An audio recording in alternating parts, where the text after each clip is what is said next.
What is up, everybody? My name is Kyle Matovcik. I am the host of the In Liberty and Health podcast, where we talk all things liberty, health, and wellness, and beyond.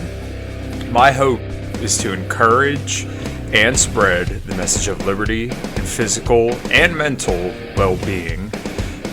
I hope you enjoy all the topics we talk about with our guests. We're on all major streaming platforms, so please sit back, relax, and enjoy.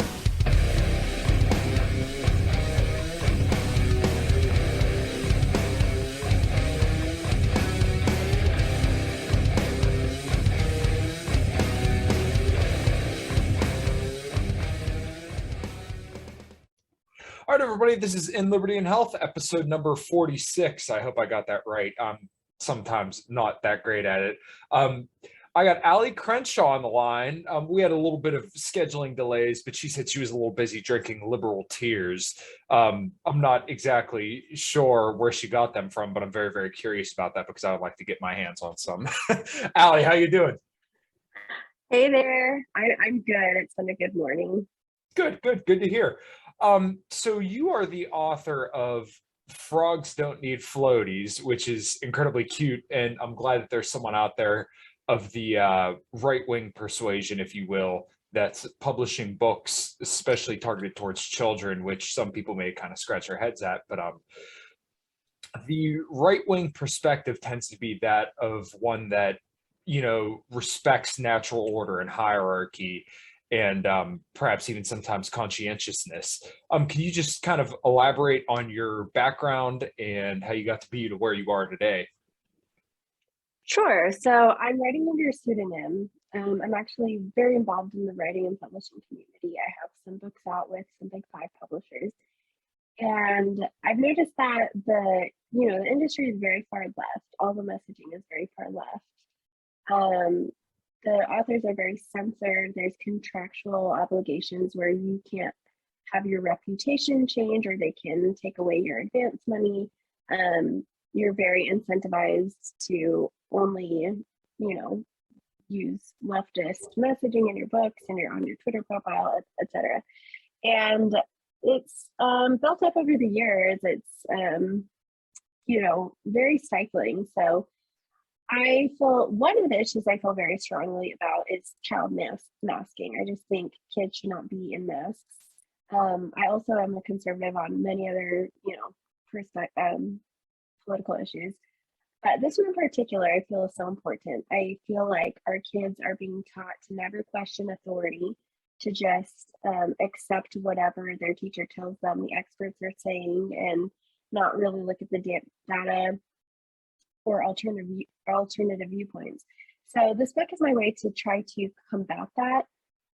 In the story, Frankie, his school nurse, comes in and she's very paranoid, and she wants them to all wear floaties so that they never fall into the puddles and get trapped in the puddles, she says.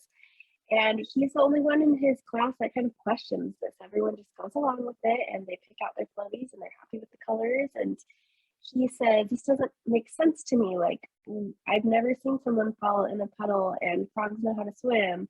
And he expresses these concerns with his mom, and the teacher doesn't listen. And so I try to maintain a balance of respecting your teachers, but also, challenging things that don't make sense. And there's kind of a fun twist at the end where it's able to have a happy ending.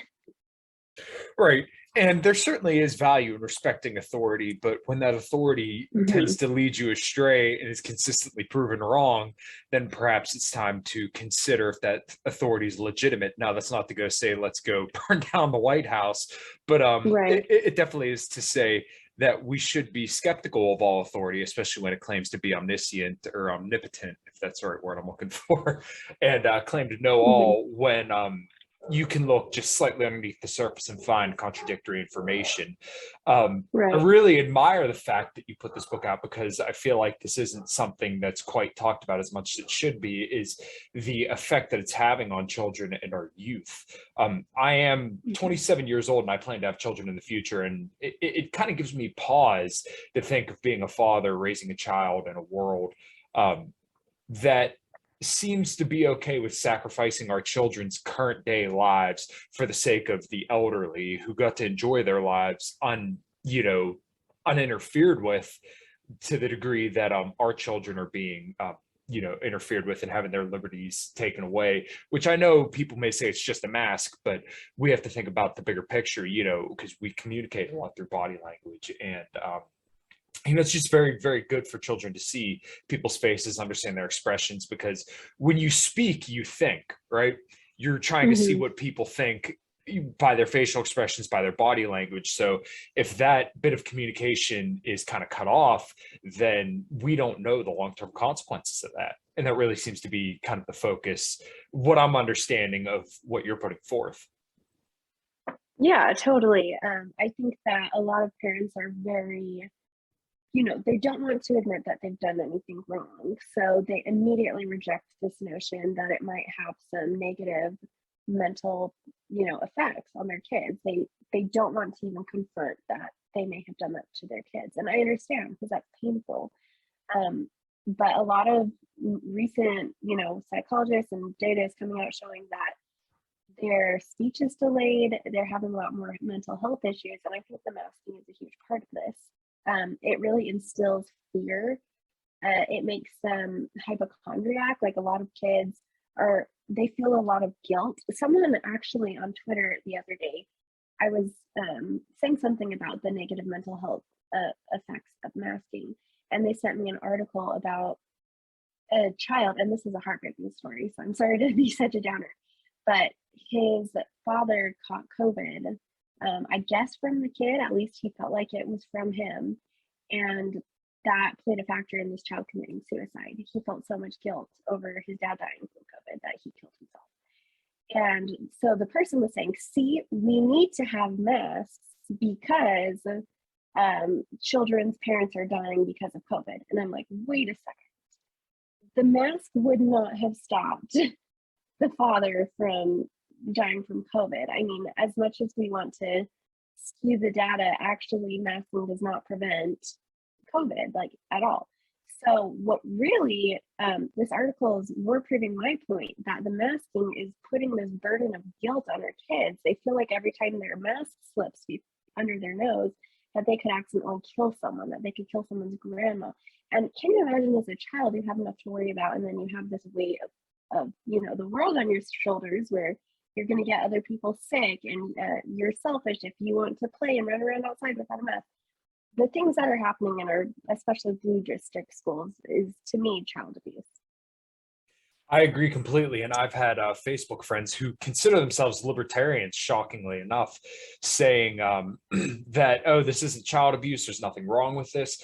Well, I just can't in my heart of hearts agree, because when I see children outside by themselves in warm weather wearing masks, it's ridiculous. We have literally taught children that they're walking disease vectors, and Exactly. I can't imagine anything more disgusting than that, because these are our Hmm. future. We're putting mountains of debt on top of them and putting them into a world that, basically people have voted for wars, all this stimulus spending, and all this ridiculousness, and it's been thrust onto them. And now we tell them they have to wear masks, and that, you better behave and listen to the science, or else you're going to kill your grandmother. Exactly. It's not a good world for children to thrive in. It absolutely breaks my heart. And like I said, it's not somewhere where I would look forward to raising children in this kind of environment. Now, that being said, I still plan to have children, because, how else do you get the pendulum to swing the other way without kind of pushing your ideas forward into the next generation, and also, you Totally. know, instilling these values in future generations to come. Um, Hmm. Initially, when all this started happening, you're a mother, correct? Yes. Were you skeptical for your children and your loved ones? I think everybody was. Personally, I kind of felt like from the outset it was overblown, but I would completely understand why other people felt, reason to be concerned. Would that describe you, or did you feel differently? So in the very beginning, of course, I was terrified. As a parent, your most important thing in your life is your children. You love them so much. And when we didn't know, I thought, well, maybe this could, get my kid really sick. My kid dying is my worst fear. So, yeah, I think for the first probably few weeks of the pandemic, I was, very careful. And then I started listening to the data, and I think this is what a lot of people weren't doing. I would listen to Alex Berenson, Ben Shapiro, people who were actually analyzing the data and the age stratification, which the mainstream outlets were not doing. They were just lumping everything together. And I thought, oh, look, it's really only affecting the elderly with comorbidities. It's not affecting children. What a relief. And ever since that point, I never made my children wear masks anywhere except for places where they absolutely had to, like the doctors. But even we would go into Walmart and I never made them because something about it just feels wrong, and it also is uncomfortable for little ones.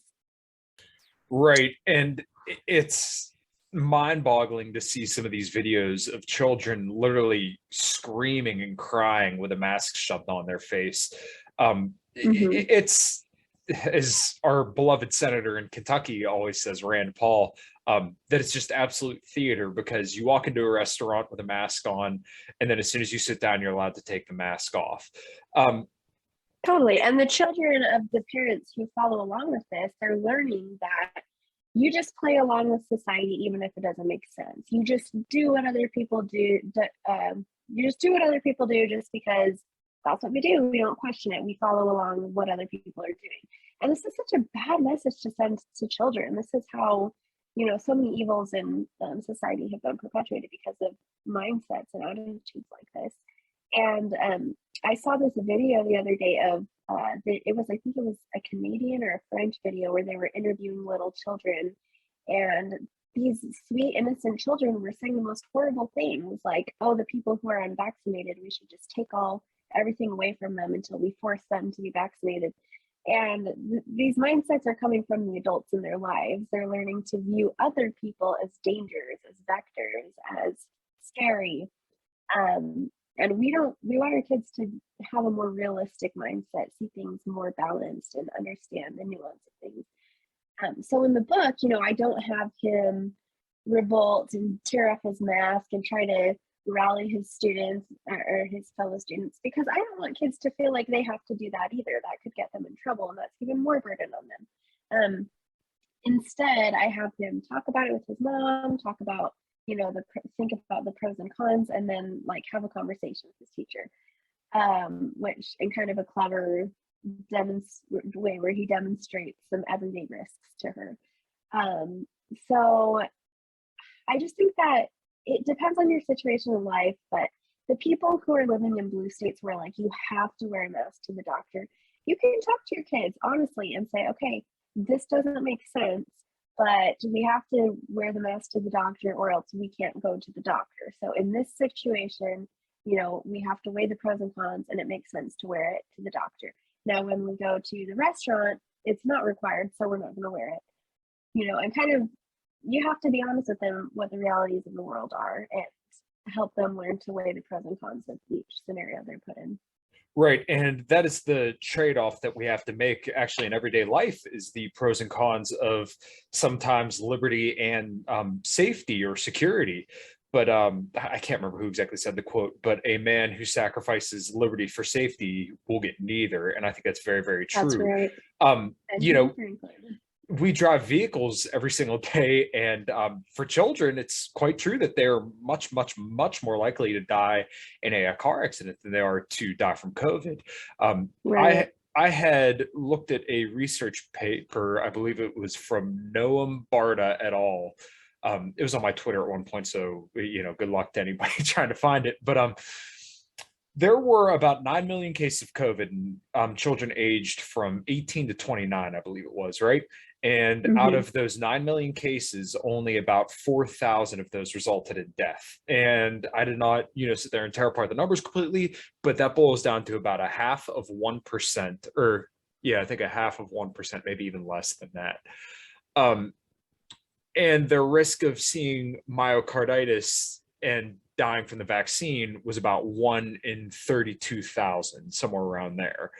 And Um, that number keeps getting smaller and smaller. Like every subsequent study, I feel like the risk of myocarditis just keeps rising as time goes on. Right. And there's no guarantee that you're going to be exposed to COVID, right? My fiance and Right. I went all over the place to pretty much live life as normal throughout most of the pandemic. Hell, we were going to go on a cruise in April of 2020, but then, obviously all that stuff happened. But we didn't get COVID until March. So if you're not exposed to COVID, then, you won't get it, and you're not guaranteed to be exposed to COVID. If you get the vaccine, then there's no going back at that point. And I'm not here to discourage anybody Right. from getting it, but it's sad that we're not able to have the honest conversation of, well, what's the risk and benefit of getting vaccinated versus just getting COVID and getting over it? Because in my mind, and from all Right. the data I've seen, and even if you look at the Israeli data, which I covered in my last podcast, Israel has the highest vaccination rate, I think, in the world, right? Somewhere around there. They have like Mm-hmm. 65.6% of their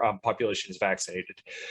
Just a couple days ago, right? January 20th of 2022, they set the world record in cases per capita.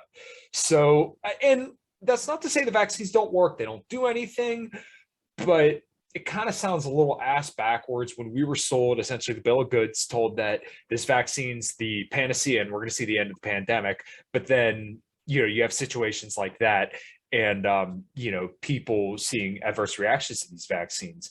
So it's Right. just a very strange, to square that circle. And there's absolutely zero transparency about the adverse effects. Like you never, there's no investigation into the VAERS data. There's no statistics coming out showing, okay, this group of people who got the vaccine ended up having this many heart problems, and this group who was unvaccinated had this many. They don't do these studies because they're afraid of the results, in my opinion. I just don't understand why we can't have the honest and transparent data so that people can make their own decisions on their own cost risk analysis.